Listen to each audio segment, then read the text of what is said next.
বিভিন্ন সময় পেক আইডি নিয়ে আমাকে কিছু কথা বলে, মানে আমি আওয়ামী লীগ দূষরদেরকে পুনর্বাসন করতেছি। আসলে এই জিনিসটা আমার খুব একটা খটকার বিষয়। আমি এখনো মনে করি যে আমি জাতীয়তাবাদী দলের আমি নেতা না, আমি একজন কর্মী। তো আমরা এই যে ৮-৯টা মামলার অধিকারী হলাম, জিয়ল কাটলাম। আপনারা জানেন ঢাকায় ২৮ অক্টোবরের যেই গ্যাঞ্জাম, ওই দিন কিন্তু আমার সাথে দক্ষিণ মাদার্সার প্রায় ১৫-২০ জন কর্মী বাহিনী আমার সাথে ছিল। জীবনের মায়া ত্যাগ করে, বউ বাচ্চার মায়া ত্যাগ করে যে আন্দোলন সংগ্রামে, এমন আন্দোলন সংগ্রাম ছিল না যেটাতে শাহজাহান বাদশা উপস্থিত ছিল না। আমাদেরকে বৈষম্য বিরোধী ছাত্র আন্দোলনের ছাত্ররা মনে করতো যে আমি কোনো আরেক ছাত্রের বাবা। আসলে আমি আরেক ছাত্রের বাবা, এটা সত্য কথা। তারা মোটামুটি সাহস পেত আমাদেরকে সাথে দেখলে। এই লোকটা কিভাবে আওয়ামী লীগকে পুনর্বাসন করতে পারে? আওয়ামী লীগ ১৭ বছর নির্যাতন, জুলুম, নিপীড়ন, মানুষের উপরে যত রকমের কষ্ট দেওয়া, নির্যাতন করা, জবাব নাই। এটা সীমাহীন নির্যাতন, নিপীড়ন চালিয়েছে। এটা আল্লাহ তাআলার পক্ষ থেকে তাদের জন্য একটা, আমি মনে করি এটা একটা গজব নাজিল হয়েছে বাচ্চাদের মাধ্যমে। তাদের উৎখাত হয়েছে।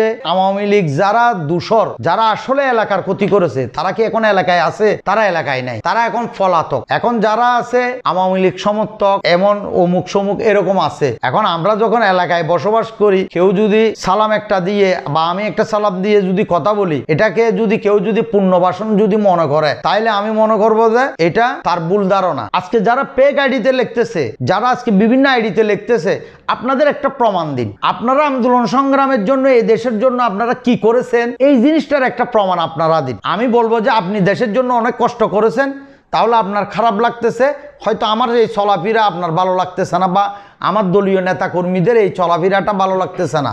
দক্ষিণ মাদার্সা একটা শান্তিপ্রিয় এলাকা। দক্ষিণ মাদার্সার মানুষ খুবই ভালো মানুষ। এখানে প্রবাস জীবনের লোক সংখ্যা হচ্ছে বেশি, সরকারি চাকরিজীবী অল্প স্বল্প, সেরকম ব্যবসায়ী আছে।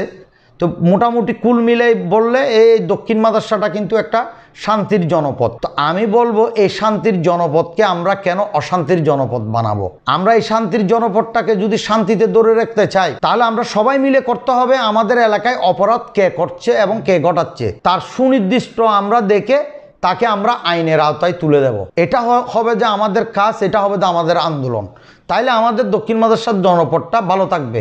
এখন একটা মানুষ যদি রাত দিন মানুষের সেবায় নিয়োজিত, মানুষের কাজ করে বেড়ায়, তাহলে ওই রোগটাকে যদি আমি একটা প্রতিপূর্ণ করার জন্য যে কোনো আমার মন গড়া একটা কথা বলে দিলাম, তো আমার মন গড়া কথার কারণে তার বিবি বাচ্চা আছে, তার আত্মীয় স্বজন আছে, তার বন্ধু বান্ধব আছে, তার শুভাকাঙ্ক্ষী আছে, এই যে তাদের মনে মানে জিনিসটা কিরকম লাগবে।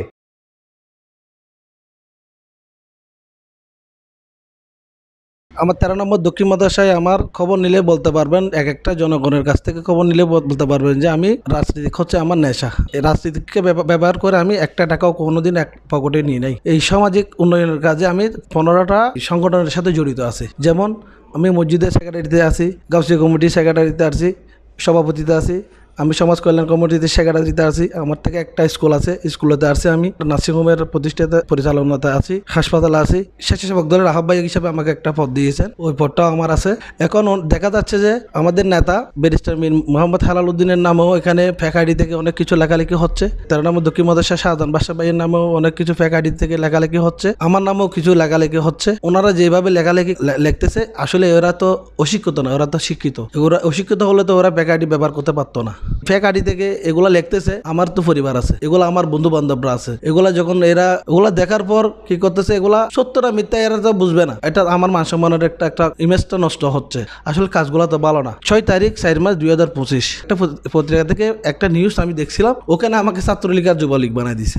আজকে 17 বছর আমার একটা প্রতিষ্ঠান আছে মোজাম্মেল স্টোর, একদিনও আমি দোকানে বসতে পারি নাই। প্রতিদিন এক একটা আইন শৃঙ্খলার বাহিনী এসে এখানে, দেখতে পাচ্ছেন আমরা বিএনপি তো কোনো রাস্তায় তো উঠতে পারি নাই। আমরা এত নির্যাতিতর পরে আমরা একটা রাত ঘরে ঘুমাতে পারি নাই। আমাদের একটা নেশা আছে, নেশাটা হচ্ছে আমরা বিএনপি করি। এই বিএনপিটা করার কি আমাদের অপরাধ? আমি 15টা পদে আছি, সব মান সম্মানের পদ। এখানে আমার মান সম্মানের একটা ক্ষতি হচ্ছে। ওদেরকে একটু বলতে চাচ্ছি, আপনারা নিজ নিজ উদ্যোগে এগুলো একটু বন্ধ করুন। আপনারা যেগুলো করতেছেন আমরা তো করতে পারি, আমরা তো করতেছি না। আমরা তো চাই সবাই মিলে মিশে 13 নম্বর দক্ষিণ মাদ্রাসাকে একটা মডেল হিসেবে একটা গড়ে তুলি। এই কাজগুলো তো ভালো না, আপনারা ভালো হয়ে যান। আমি আপনাদেরকে বলতেছি, আপনারা একটা মান সম্মানের মানুষ। আপনাদের বিরুদ্ধে যদি কেউ লিখতে গেলে, আপনাদের তো মা বোন আছে, আপনাদের আত্মীয় স্বজন আছে, আপনাদের তখন কেমন লাগবে? আপনাদের যদি আমরা তো ফেক আইডি ব্যবহার করতে পারি না, আমরা তো ফেক আইডি ব্যবহার করতে পারি। আমরা আংশিক হলেও তো বলতে পারি কে বা কারা করতেছে এগুলো, আমরা জানি একটু করলেও তো আমরা জানতে পারি এগুলা। তো আমরা বলতে চাচ্ছি যে আপনারা এগুলো আল্লাহর কাছে বন্ধ করুন।